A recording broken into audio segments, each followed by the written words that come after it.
Hello മക്കളെ, welcome to Shipport again. This is Mazin. ജോഗ്രഫിയുടെ ഒരു സ്പെഷ്യൽ വീഡിയോയിലേക്ക് എല്ലാവർക്കും സ്വാഗതം. നമ്മൾ ഇന്ന് നിങ്ങൾ പഠിച്ചുകൊണ്ടിരിക്കുക ലാസ്റ്റ് മൊമെൻറ്റ് പ്രിപ്പറേഷനിലായിരിക്കും നാളത്തെ എക്സാമിന് വേണ്ടിയിട്ട്. സോ ഈ മൊമെൻറ്റിൽ എനിക്ക് നിങ്ങളോട് പറയാനുള്ള കുറച്ച് ക്വസ്റ്റ്യൻസ് ഉണ്ട്. ആ ക്വസ്റ്റ്യൻസ് നിങ്ങൾ ഉറപ്പായിട്ടും പഠിച്ചിട്ട് പോകണം. ആ നാളത്തെ എസ്സേയിലും ഷോർട്ട് എസ്സേയിലും ഉറപ്പായിട്ടും നിങ്ങൾ കാണുന്ന കുറച്ച് ചോദ്യങ്ങൾ ഞാനിവിടെ റെഡിയാക്കി വെച്ചിട്ടുണ്ട്. അത് ഞാൻ നിങ്ങൾക്ക് പെട്ടെന്ന് ക്വസ്റ്റ്യൻസ് പരിചയപ്പെടുത്തി തരാം. ഇനിവേ അതിൻ്റെ ആൻസേഴ്സ് ഞാൻ പെട്ടെന്ന് ഇവിടെ എന്ത് ചെയ്യുന്നുണ്ട്, ഡിസ്കസ് ചെയ്ത് പോകുന്നുണ്ട്. ചെറിയ രൂപത്തിൽ ഡീറ്റെയിൽ ആയിട്ട് നിങ്ങൾ പഠിക്കാൻ എന്ത് ചെയ്യുക, ആ നോട്ട് ഡൗൺലോഡ് ചെയ്തിട്ട് ആപ്പിൽ കയറിയിട്ട് നോട്ട് കിട്ടും. ആ നോട്ട് ഡൗൺലോഡ് ചെയ്തിട്ട് നിങ്ങൾക്ക് പഠിച്ചാൽ മതി. ഓക്കെ അല്ലേ? സെറ്റ്. ദെൻ ബാക്കി ഡീറ്റെയിൽ ആയിട്ടുള്ള കൂടുതൽ ചോദ്യങ്ങളൊക്കെ നിങ്ങൾക്ക് അറിയണമെന്നുണ്ടെങ്കിൽ ഉറപ്പായിട്ട് നിങ്ങൾ നിർബന്ധമായിട്ടും ഇന്ന് രാത്രി വരുന്ന ലൈവിനകത്ത് നിങ്ങൾ വരിക. ദെൻ നാളെ രാവിലെ പരീക്ഷയ്ക്ക് പോകുന്നതിന് തൊട്ട് മുമ്പായിട്ട് ലൈവ് വരുന്നുണ്ട്. ആ ലൈവ് രാവിലെ 6 മണിക്ക് വരുന്നുണ്ട്. ആ രാവിലെ 6 മണിക്ക് വരുന്ന ലൈവിൽ നിങ്ങൾ നിർബന്ധമായിട്ട് പങ്കെടുക്കുക. ഇത് രണ്ടും കേട്ട് നിങ്ങൾ പരീക്ഷയ്ക്ക് പോയി കഴിഞ്ഞാൽ ഏറെക്കുറെ ചോദ്യങ്ങളെല്ലാം ഇതിൽ നിന്നായിരിക്കും വരിക എന്നുള്ളത് നിസ്സംശയം നമുക്ക് പറയാൻ സാധിക്കുന്നതാണ്. സോ മക്കൾ നിർബന്ധമായിട്ടും ഒരു പ്രിപ്പറേഷനിലേക്ക് എത്തുക. സോ ഞാനൊരു ചോദ്യം നിങ്ങൾക്ക് കാണിച്ചു തരാം. എന്താണ് ചോദ്യം? യെസ്, ഒരു ക്വസ്റ്റ്യൻ നോക്കിയേ. See okay, the concept of neo determinism. എന്താണ് neo determinism? Stop and go determinism എന്ന് പറയാറുണ്ട്. Is very significant today. ഇത് വളരെ പ്രസക്തിയുള്ളൊരു ഒരു തിയറിയാണ് എന്ന് പറയുന്നത്. നിയോ ഡിറ്റർമിനിസം അല്ലെങ്കിൽ സ്റ്റോപ്പ് ആൻഡ് ഗോ ഡിറ്റർമിനിസം എന്ന് പറയുന്നത് ഈ പ്രസ്താവനയെ സാധൂകരിക്കുക, അതിനെ ഡിഫൈൻ ചെയ്യുക എന്നാണ് പറഞ്ഞിരിക്കുന്നത്. സോ എന്താണ് ഇത് എന്ന് എഴുതാനാണ് നമ്മൾ പറഞ്ഞിരിക്കുന്നത്. സോ ഈസിയാണ്.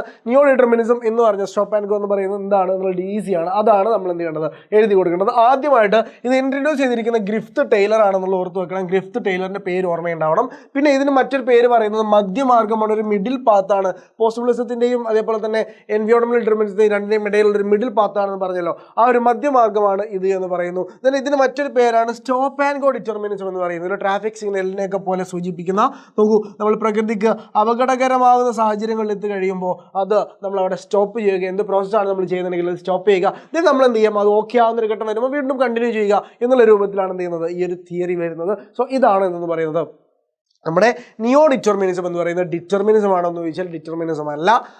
എന്നാലോ പോസിബിളിസമാണോ, സാധ്യതാവാദമാണോ, അതുമല്ല. അത് രണ്ടിനും ഇടയിലുള്ളതാണ് നവവേദി സാധ്യതാവാദം എന്ന് പറയുന്ന. പിന്നെ നമ്മുടെ ഡിറ്റർമിനിസം, നിയോ ഡിറ്റർമിനിസം എന്ന് പറയുന്നത് കേട്ടോ. Okay, yes. മറ്റൊരു ചോദ്യം നോക്കിയേ. ജനസംഖ്യാ വിതരണത്തെ സ്വാധീനിക്കുന്ന ഭൂമിശാസ്ത്രപരമായ ഘടകങ്ങളെ കുറിച്ച് ഒരു കുറിപ്പ് തയ്യാറാക്കുക.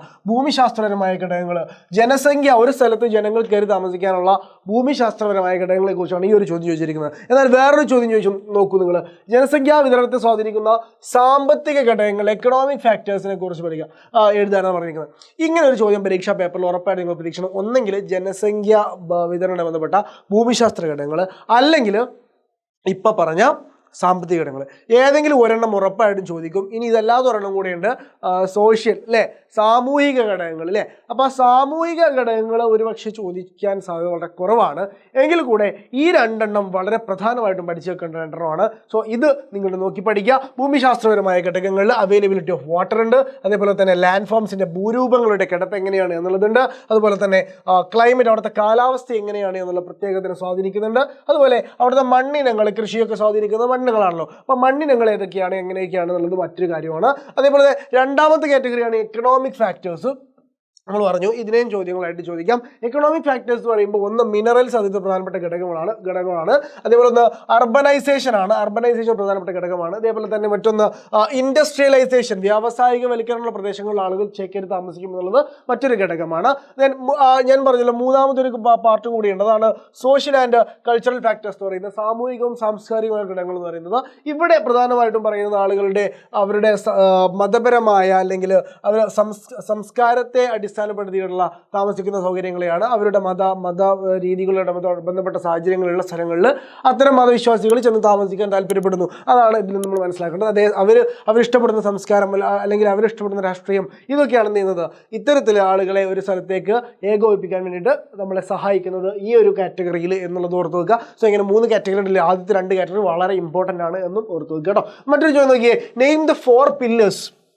4 പില്ലറുകളെ കുറിച്ച് എഴുതുക. ഇതിൻ്റെ ഹ്യൂമൻ ഡെവലപ്മെൻറ്റിൻ്റെ 4 പില്ലറുകളെ കുറിച്ച് എഴുതുക എന്നുള്ളത് ഇതൊരു ഷുവർ ക്വസ്റ്റ്യൻ ആണ്, മനസ്സിലാക്കി വെച്ചോളൂ. ഇതൊരു ഷുവർ ക്വസ്റ്റ്യൻ ആണ്. പരീക്ഷയ്ക്ക് ഈ 4 പില്ലറുകളെ ബേസ് ചെയ്ത് ഒരു ചോദ്യം ചോദിച്ചിരിക്കും. ഈ 4 പില്ലറുകളെ ബേസ് ചെയ്ത് ഒരു ചോദ്യം ചോദിച്ചിരിക്കും. സോ ആ പില്ലറുകളെ കുറിച്ച് എഴുതാൻ നമുക്ക് പറ്റിയിരിക്കണം. ഒന്നാമത്തെ പില്ലർ എന്ന് പറയുന്നത് ഇക്വിറ്റിയാണ്. ഏതാണ് ഇക്വിറ്റി എന്ന് പറഞ്ഞാൽ എന്താണ്? തുല്യതയാണ് ഒന്നാമത്തെ പോയിന്റ് എന്ന് പറയുന്നത്. രണ്ടാമത്തെ പില്ലർ എന്ന് പറയുന്നത് സസ്റ്റൈനബിലിറ്റിയാണ്. എന്താണ്?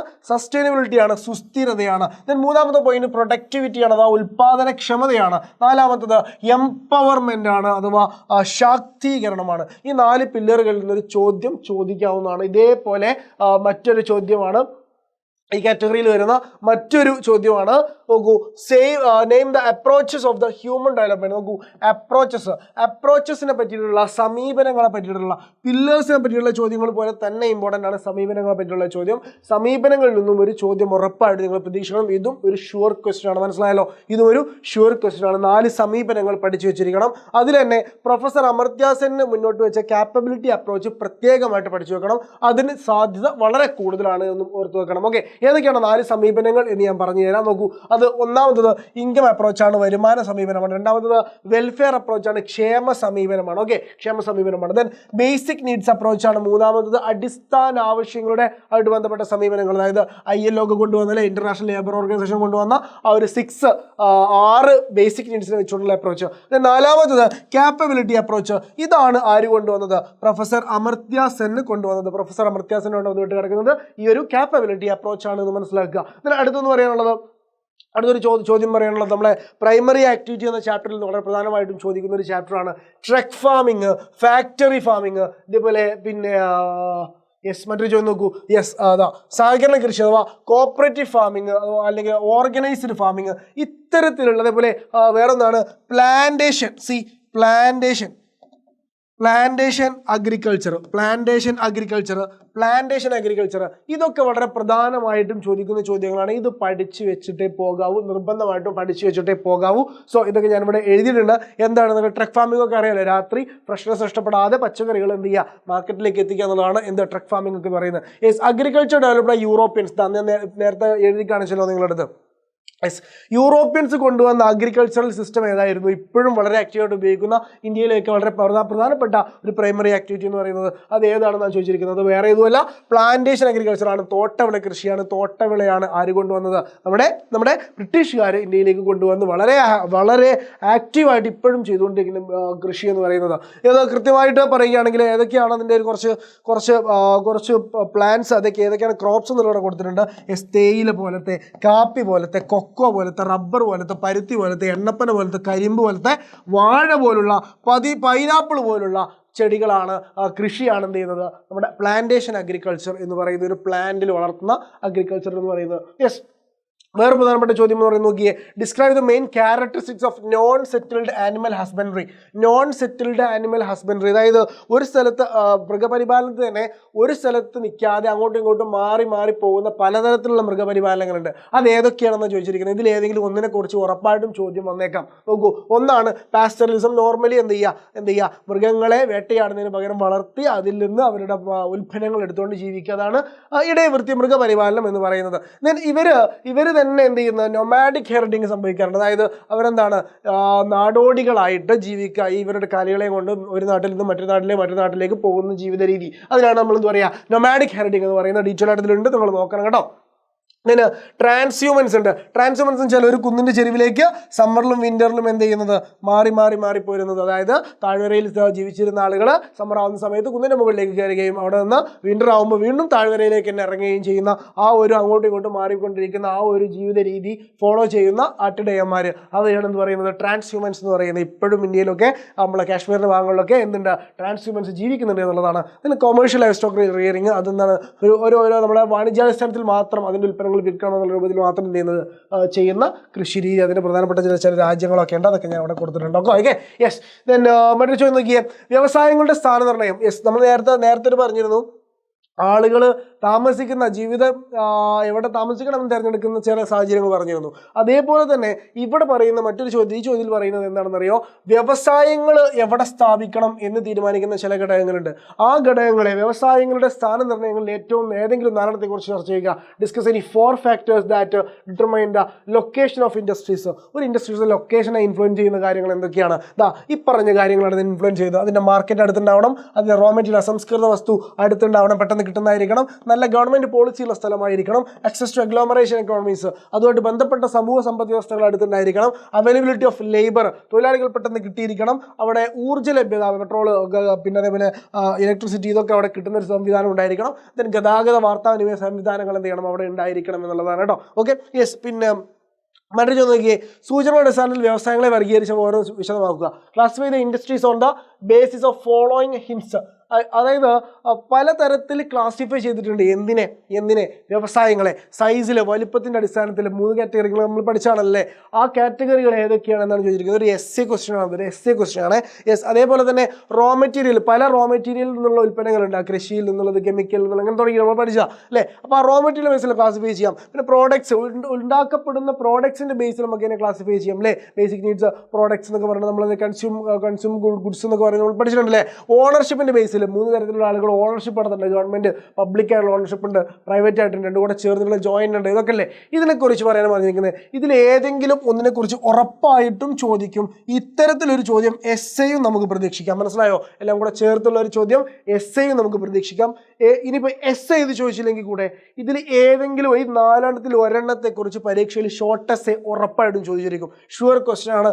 അതിൽ ഷോർട്ട് എസ് എയിൽ ഈ 4 ഏതെങ്കിലും ഒരെണ്ണത്തെക്കുറിച്ച് ഉറപ്പായിട്ടും ചോദിച്ചിരിക്കും എന്ന് മനസ്സിലാക്കുക. അതിൽ ഈ പ്രൊഡക്ട്സ് ഉൽപ്പന്നങ്ങൾ എന്നുള്ളതിനേക്കാൾ കൂടുതൽ സാധ്യത ബാക്കി 3 എന്നും ഓർത്ത് വെക്കുക. ഓക്കെ അല്ലേ?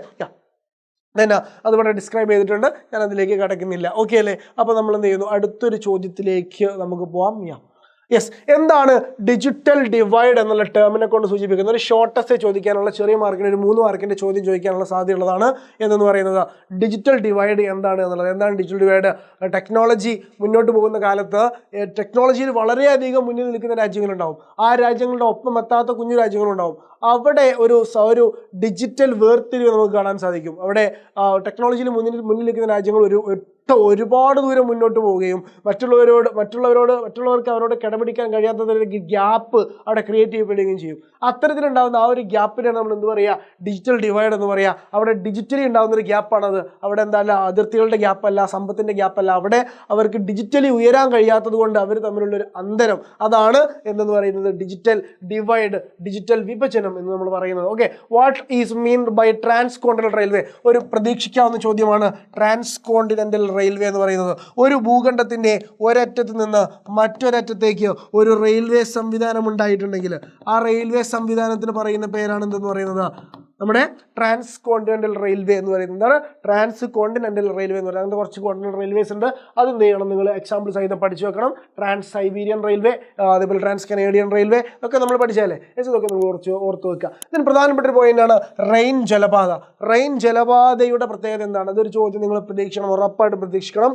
റെയിൻ ജലപാതയുടെ പ്രത്യേകതകളെ കുറിച്ച് ഒരു ചോദ്യം നിങ്ങൾ പ്രതീക്ഷിക്കണം. അവർ മാപ്പൊക്കെ കൊടുത്തിട്ടുണ്ട്. യെസ്, ഡീറ്റെയിൽ ആയിട്ട് നമുക്ക് ലൈവിൽ ഡിസ്കസ് ചെയ്യാം. ഓക്കെ. സൂയസ് കനാലിനെ കുറിച്ചും പാനമ കനാലിനെ കുറിച്ചും ഏതെങ്കിലും ഒരെണ്ണം പരീക്ഷയ്ക്ക് ചോദിക്കും. സൂയസ് കനാൽ അല്ലെങ്കിൽ പാനമ കനാൽ ഉറപ്പായിട്ടും ചോദിക്കും. ഇതിൽ ഏറ്റവും കൂടുതൽ സാധ്യത സൂയസ് കനാലിനാണ് എന്ന് ഓർത്ത് വെക്കുക. ഇതിൽ ഏറ്റവും കൂടുതൽ സാധ്യത സൂയസ് കനാലിനാണെന്ന് ഓർത്ത് വെക്കുകയും ചെയ്യുക. യെസ്, സൂയസ് കനാലിനാണ് കൂടുതൽ സാധ്യതയുള്ളത്. ദെൻ യെസ്, ഇത്രയാണ് നമ്മൾ നേരത്തെ പറഞ്ഞ പോലെ ട്രാൻസ് കോണ്ടിനെന്റൽ റെയിൽവേ. ഇതൊക്കെ നമ്മൾ ഡിസ്കസ് ചെയ്തു.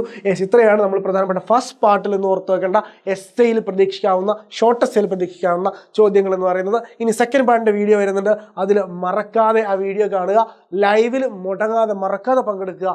സോ എല്ലാം നമുക്ക് സെറ്റാക്കണം. This me Mazin signing off. Tata, bye by.